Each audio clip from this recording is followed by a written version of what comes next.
2015年10月27日，湖南农村小伙罗梦祥在长沙邂逅了法国女孩梅洛。当时梅洛是一家法国酒业公司美食部门中国区的经理，是位名副其实的法国女高管。但罗梦祥胆大心细，主动上前向梅洛要了联系方式。之后两人从相识走到相知，并最终成为恋人。2017年10月，罗梦祥带着梅洛在湖南农村老家举办了一场隆重的跨国婚礼。如今8年过去了，他们的跨国婚姻还幸福吗？大家好，我是南风，今天一起看看中法夫妻罗梦祥和梅洛的故事。1987年5月，罗梦祥出生于湖南省益阳市安化县下辖的一个农村家庭里，父母在镇子里开了一家蛋糕店。小时候的罗梦祥也很喜欢吃蛋糕，上学后每到放学，罗梦祥都会回到家里帮助父母打理生意。在寒暑假时，罗梦祥就跟着父亲学起了如何做蛋糕，所以初中时期，罗梦祥就可以独自完成蛋糕的制作了。2002年，因为学习成绩一般，15岁的罗梦祥辍学回家，之后他便正式跟着父亲学起了蛋糕面点的制作。很快，他就成为了蛋糕店里的专业面点师。成年后，罗梦祥为了追寻更远大的理想，他告别了故乡，只身来到省会长沙闯荡。在这里，他开始跟随专业的烘焙师潜心学习烘焙技艺。他自己也立下志向，要成为一名出色的烘焙师，期盼着将来能拥有一家属于自己的烘焙店。2015年，28岁的罗梦祥还有幸专程前往法国，进修了1个月的法式甜点制作。在法国的日子让罗梦祥感受到了法国的浪漫和温情，他喜欢法式甜点的味道，也认为法式甜点一定能在中国火起来。所以这1个月，罗梦祥学习到了很多技能，也认识了很多知名的法国烘焙师。回到国内后，罗梦祥已经逐渐成为了长沙一家大型烘焙店的专业烘焙师，每个月的收入也有上万元。在长沙烘焙行业，罗梦祥已经小有名气，经常受邀参加一些大型活动。而也是在这种烘焙技术交流活动中，罗梦祥遇到了一生挚爱梅洛。梅洛1988年出生于法国首都巴黎，他的父亲是一个中国通，尤其喜欢中国的大熊猫。小时候，父亲常常给梅洛讲中国的故事，还给梅洛看了大熊猫的照片。第一次瞧见大熊猫，梅洛就特别喜欢大熊猫，不光是因为大熊猫长得可爱，还因为大熊猫的黑眼圈和他父亲的黑眼圈特别像。他仿佛一看到大熊猫，就像看到了自己的父亲。他盼着有一天能来中国亲眼看看大熊猫。2006年，18岁的梅洛考入了巴黎某大学，开始攻读中文专业。大4时，他和父亲一起来到苏州旅游，梅洛也进入苏州大学，开始了1年的留学生活。2010年，梅洛又回到巴黎某大学，攻读了中文硕士学位。2013年秋天，梅洛再次来到了中国，这一次他决定留在中国工作和生活。不久之后，他成功入职了一家法国葡萄酒公司。凭借出色的中文能力，梅洛被任命为该公司美食部门中国区的经理。在那段时期，梅洛的工作和生活都在上海，经常需要处理公司与中国的相关业务。2015年10月27日这一天，一位曾荣获世界西点冠军的法国烘焙师来到中国参加活动。梅洛所在的公司负责让这位法国烘焙师举办一次培训活动，而梅洛就是活动的策划人。而这场活动的举办地刚好就在长沙梅溪湖的某写字楼内。作为长沙知名的烘焙师，罗梦祥也受邀参加了这场培训活动。会议结束前，罗梦祥鼓起勇气向梅洛要了微信。就这样，罗梦祥添加了梅洛的微信，也为2个人后来的故事做了铺垫。分别后，罗梦祥每天都会主动找梅洛聊天。梅洛在中国也没什么朋友，便和罗梦祥聊了起来。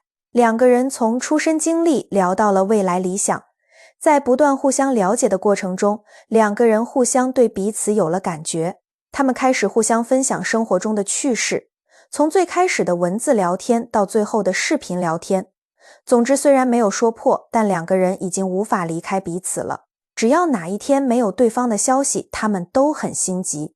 2016年夏天，梅洛所在的公司又在上海新开了一家烘焙店。而罗梦祥作为长沙的烘焙师代表来到上海学习。来到烘焙店后，罗梦祥才发现原来梅洛也在这里。这是他和梅洛分开半年后的又一次见面。当天晚上，罗梦祥将梅洛邀请到了一家位于上海陆家嘴的高级餐厅里，他提前预定了梅洛喜欢吃的菜肴。在吃饭过程中，罗梦祥表现得非常有礼貌，他不断地给梅洛夹菜，也总是询问梅洛吃的习不习惯，以及味道好不好吃等等。罗梦祥的这份关心让梅洛觉得这个中国男人非常贴心，同时也让他感到他很温柔。晚饭后，罗梦祥又带着梅洛到外滩散步。散步过程中，罗梦祥一直在纠结一件事，那就是到底该不该给梅洛表白，该怎么说出那一句“我爱你”。走了半个小时后，已经是深夜11点多了。梅洛也着急地告诉罗梦祥自己要回去了。此时罗梦祥突然很快速地用法语对梅洛说了一句 Je t'aime 翻译过来就是我爱你的意思。听到罗梦祥这句话，梅洛有些惊讶，他害羞地躲到一边，然后转过身对罗梦祥说，你确定吗？罗梦祥连续点头表示肯定。就这样，两个人在外滩拥抱了起来。就这样，两个年轻人正式确立了恋爱关系。罗梦祥为了能和女友朝夕相处，他最终选择了辞职，来到上海，开启新的职业生涯。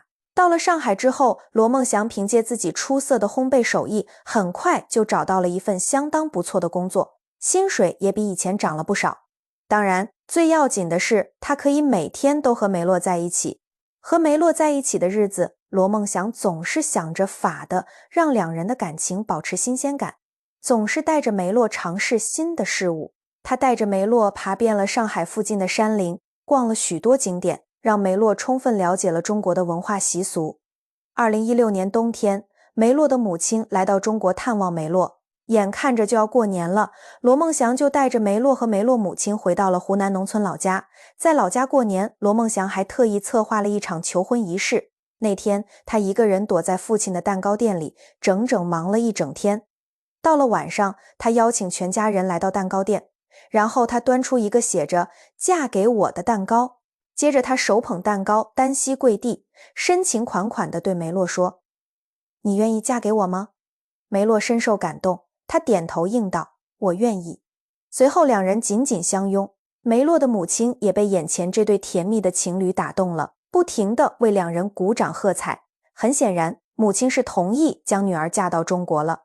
2017年6月，罗梦祥和梅洛在长沙市民政局领了属于他们的跨国结婚证。同年国庆节，罗梦祥又和梅洛在罗梦祥的老家举办了一场中国特色的婚礼。结婚后，两人匆匆回到上海继续工作。可是这个时候，梅洛所在的公司打算将梅洛调到厦门工作，这家公司还计划在厦门创立一个全新的烘焙品牌。于是他们向梅洛的丈夫罗梦祥发出了邀请。罗梦祥自然非常高兴，因为他希望能和妻子在同一个地方工作。2018年，罗梦祥和梅洛来到厦门定居生活。在厦门的日子里，两人的生活充满了浪漫气息。他们常常在厦门的海边悠闲散步，鼓浪屿飘荡的钢琴声让梅洛深深爱上了这座城市。在罗梦祥的辛勤经营下，这家新开的烘焙店生意红火，发展迅速。两人的事业也迎来了崭新的发展机遇。2019年圣诞节，梅洛和罗梦祥一起回到了法国。他们计划陪梅洛的父母过完圣诞节就返回中国。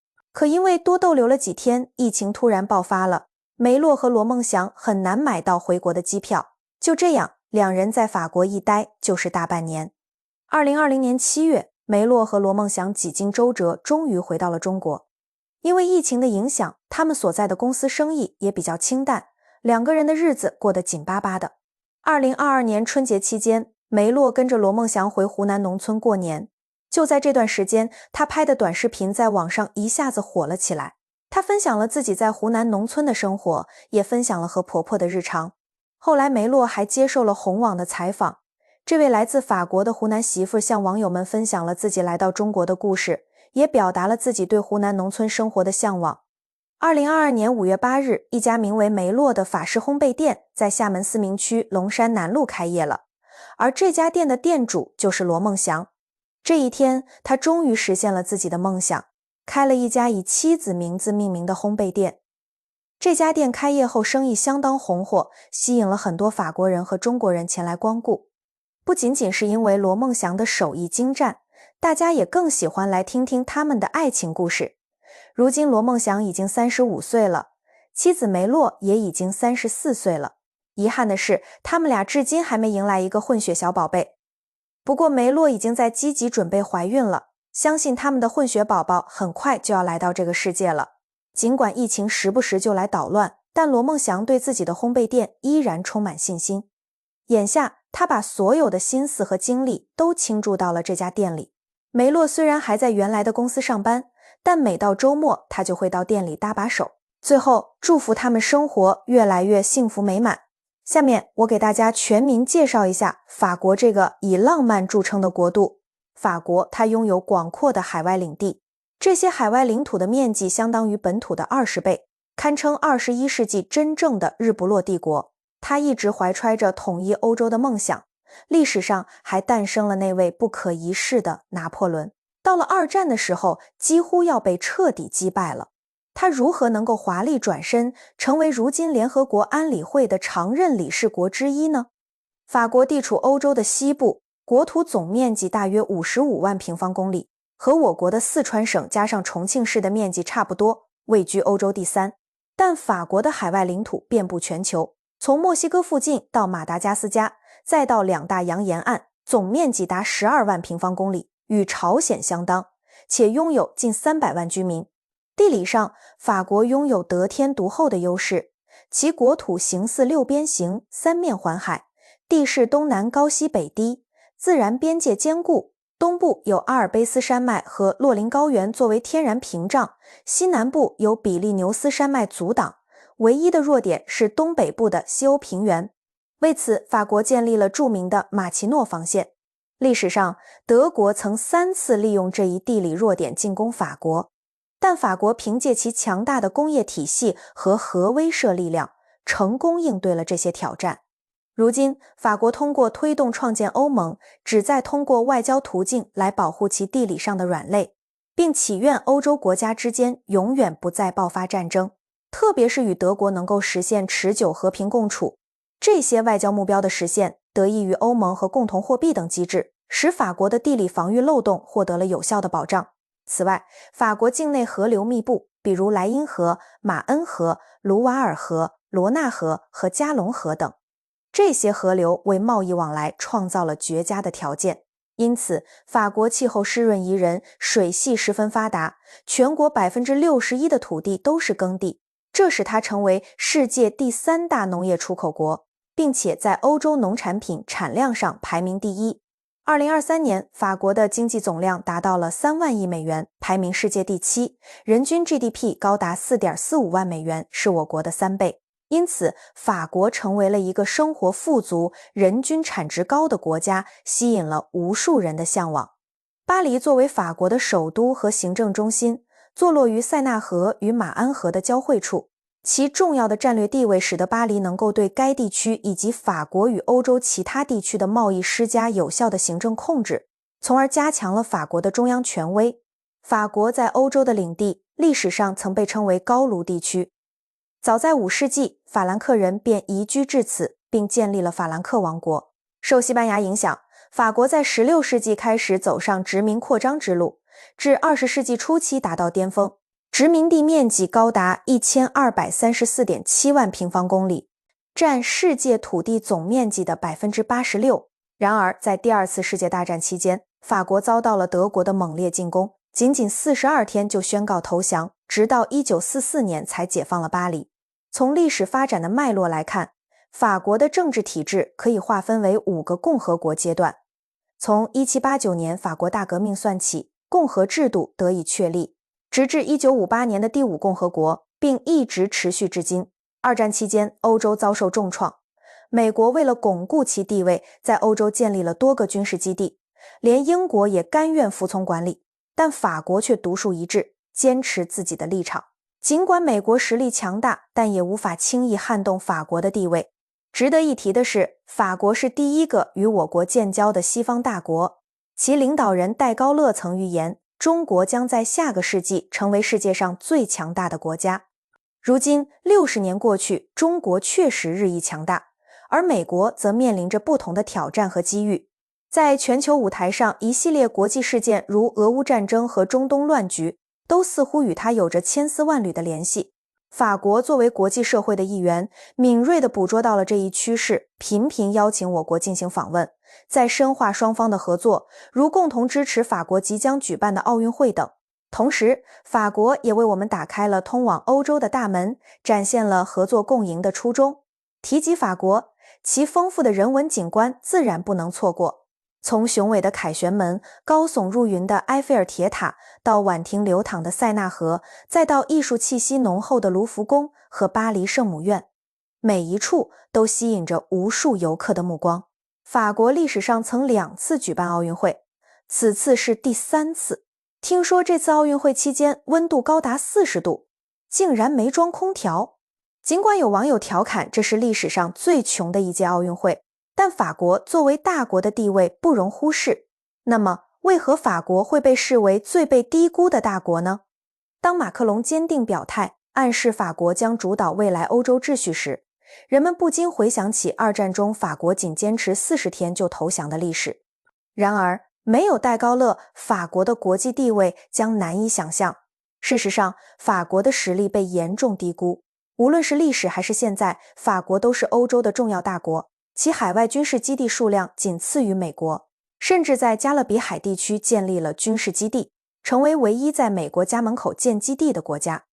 法国的历史地位与其对欧洲秩序的主导息息相关。那么，历史上的法国是如何成为欧洲霸主的？拿破仑为何选择入侵俄罗斯？法国与俄罗斯的历史关系是理解欧洲地缘政治的关键。从彼得大帝、叶卡捷琳娜2世到斯大林，再从法国的太阳王路易14、拿破仑到戴高乐，近400年来，法国一直在欧洲乃至世界的舞台上扮演着重要角色。好啦，本期我们从宏观角度概述法国的基本大盘，对于尚未解答的问题，下次有机会再继续聊。我是南风，感谢你的观看，我们下期见。